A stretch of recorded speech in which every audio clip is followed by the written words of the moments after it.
La première fois que Clara comprit que le monde ne regardait pas tout le monde de la même manière, elle n'avait que 8 ans. Elle était assise sur un petit tabouret, dans la boutique de tissus de sa mère, les jambes pendantes et les mains couvertes de fils dorés.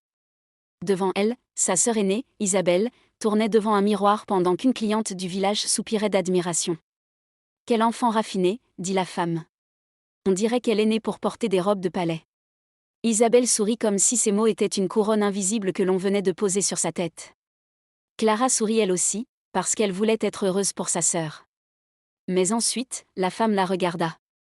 Elle la regarda de haut en bas, ses joues rondes, ses bras doux, sa robe simple, ses petites mains tachées de teinture bleue. « Et toi, petite, dit-elle avec un sourire moins lumineux, tu dois sûrement beaucoup aider ta mère dans la boutique. » Clara baissa les yeux vers les fils dorés entre ses doigts. Ce n'était pas une insulte. Pas exactement. Mais cela fit mal quand même. Depuis ce jour, Clara apprit qu'Isabelle était la belle et qu'elle était la gentille. Isabelle était l'élégante et Clara était la douce. Isabelle était celle que tout le monde imaginait dans les bals, les jardins et les salons royaux. Clara était celle que tout le monde imaginait en train de coudre des boutons, porter des paniers et sourire sans jamais trop demander. Et pendant de longues années, Clara crut que les choses devaient être ainsi. Isabelle grandit grande, mince et gracieuse, avec un long cou, des mains fines et une façon de marcher qui donnait l'impression que ses jupes flottaient autour d'elle. Elle avait les cheveux châtain clair, toujours coiffés avec des rubans, et de magnifiques yeux marrons. Clara, elle, grandit avec un corps plus rond, des joues tendres et un sourire chaleureux. Ses cheveux noirs tombaient en ondulations simples sur ses épaules, et ses yeux marrons avaient une douceur tranquille que peu de gens prenaient le temps de remarquer. Leur mère, Madame Elvira, était couturière. Elle possédait la boutique de tissus la plus célèbre du village, et de nombreuses dames du palais descendaient jusqu'à elle pour commander des robes, des capes, des gants et des mouchoirs brodés. Isabelle adorait ces journées. Elle essayait des tissus devant le miroir, écoutait les compliments des clientes et apprenait à parler comme les dames de la cour. Clara préférait s'asseoir près de la fenêtre, coudre en silence et écouter les histoires des voyageurs qui passaient dans la rue. Elle aimait imaginer des forêts enchantées, des châteaux cachés entre les montagnes et des robes qui ne serraient pas le corps, qui ne cherchaient pas à le cacher, mais qui enveloppaient celle qui les portait exactement comme elle était. Un après-midi d'automne, alors que les feuilles dorées recouvraient le chemin du marché, une nouvelle arriva à la boutique et changea l'humeur de tout le village. Le roi organiserait un grand bal au palais.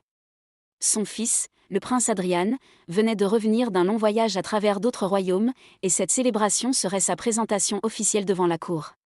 Toutes les jeunes filles issues de familles nobles, de commerçants importants et d'artisans reconnus seraient invitées. Madame Elvira reçut une lettre scellée de cire rouge. « Nous sommes invités », dit-elle avec émotion. Toutes les trois. Isabelle poussa un cri de joie. Un bal royal. Au palais. Clara, qui était en train de plier un tissu couleur crème, leva les yeux avec surprise. « Moi aussi ?» Isabelle se tourna vers elle avec un sourire aimable, mais un peu gêné. « Bien sûr. Mais tu devrais choisir quelque chose de simple. Dans les bals du palais, tout le monde regarde beaucoup trop. » Clara comprit ce que sa sœur voulait dire. Tout le monde regarde beaucoup trop les personnes comme moi. Mais elle ne répondit pas. Elle caressa seulement le tissu couleur crème du bout des doigts. Pendant les jours suivants, la boutique fut remplie de travail. Dames, servantes, nobles et jeunes filles du village entraient et sortaient à la recherche de la robe parfaite pour le bal. Isabelle choisit pour elle une soie bleu pâle, presque argentée, brodée de fleurs blanches. Sa robe aurait des manches délicates, une taille étroite et une grande jupe qui brillerait à chacun de ses pas. « Le prince ne pourra pas détacher ses yeux de moi, » dit Isabelle en tournant devant le miroir. Madame Elvira sourit avec fierté. « Tu seras magnifique. » Clara était tout près, en train de couper des rubans. Sa mère la regarda avec tendresse. « Nous ferons aussi une robe pour toi, Clara. » Elle n'a pas besoin d'être très élaborée, répondit Clara rapidement. Isabelle prit un tissu couleur vin sombre. Cette couleur lui irait bien. Elle est discrète. Madame Elvira fronça légèrement les sourcils. Clara peut choisir la couleur qu'elle veut. Clara regarda la soie crème qu'elle avait touchée quelques jours plus tôt. Elle était douce, lumineuse et délicate, comme la première lumière du matin. « J'aime celle-ci », murmura-t-elle. Isabelle la regarda avec surprise. « Celle-là ? Elle est beaucoup trop claire. » « Pourquoi ?» Isabelle hésita un instant.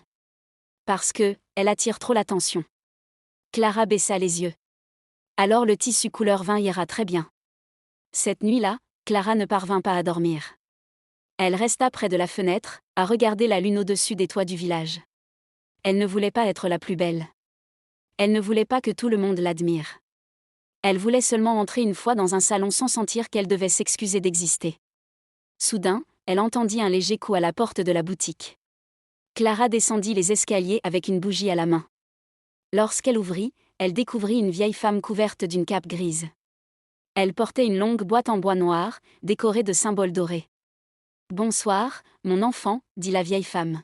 « Bonsoir. Êtes-vous perdu ?»« Peut-être, » répondit la femme. « Ou peut-être suis-je arrivée exactement là où je devais arriver. » Clara regarda la rue vide. « Il fait froid. Vous pouvez entrer un moment. » La vieille femme sourit.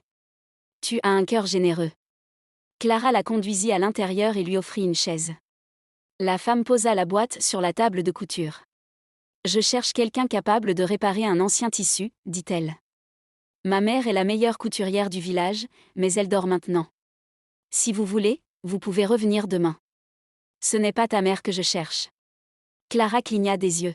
« Moi ?» La vieille femme ouvrit la boîte. À l'intérieur se trouvait une robe. Clara retint son souffle. Elle ne semblait pas faite d'un tissu ordinaire. Sa couleur changeait doucement entre l'ivoire, l'or et le rose pâle.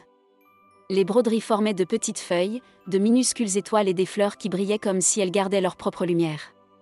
Mais le plus étrange, c'était que la robe semblait bouger légèrement, comme si elle respirait.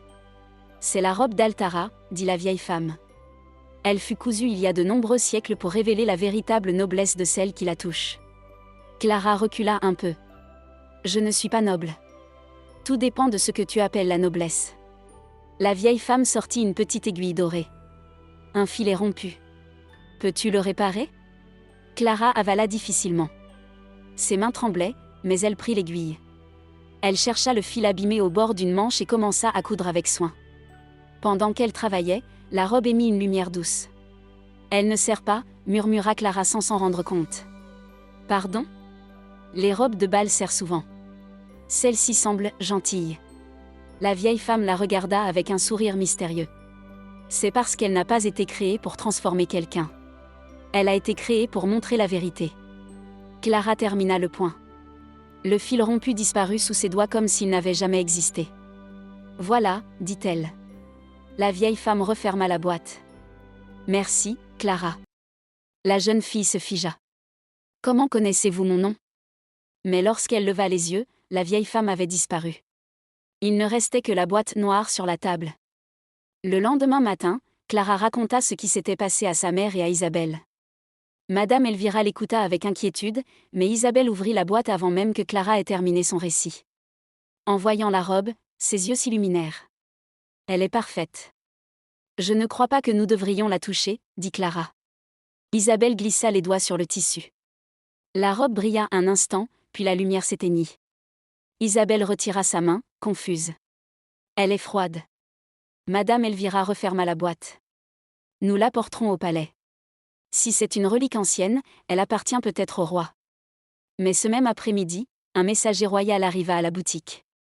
Il portait une lettre. Le roi annonçait que, pendant le bal, une relique perdue serait présentée devant la cour, la robe d'Altara. Selon la légende, cette robe magique ne choisissait pas la jeune fille la plus belle, mais celle dont le cœur était le plus noble. Isabelle sourit en lisant la lettre. « Alors c'est un signe. La robe est venue pour moi. » Clara baissa les yeux, mais ne répondit pas. Le soir du bal, le palais brillait de musique, de lumière et de carrosses. Isabelle entra avec assurance, vêtue de bleu argenté. Clara marchait derrière elle, dans une robe couleur vin sombre, essayant de ne pas attirer l'attention. Dans la grande salle, le prince Adrian salua les deux sœurs. Isabelle fit une révérence parfaite. Clara faillit trébucher, mais il ne se moqua pas. « Bienvenue, mademoiselle Clara, » dit-il avec douceur. Plus tard, Clara vit une petite fille en larmes parce qu'elle avait taché sa robe. Sans réfléchir, elle s'agenouilla et l'aida à la nettoyer.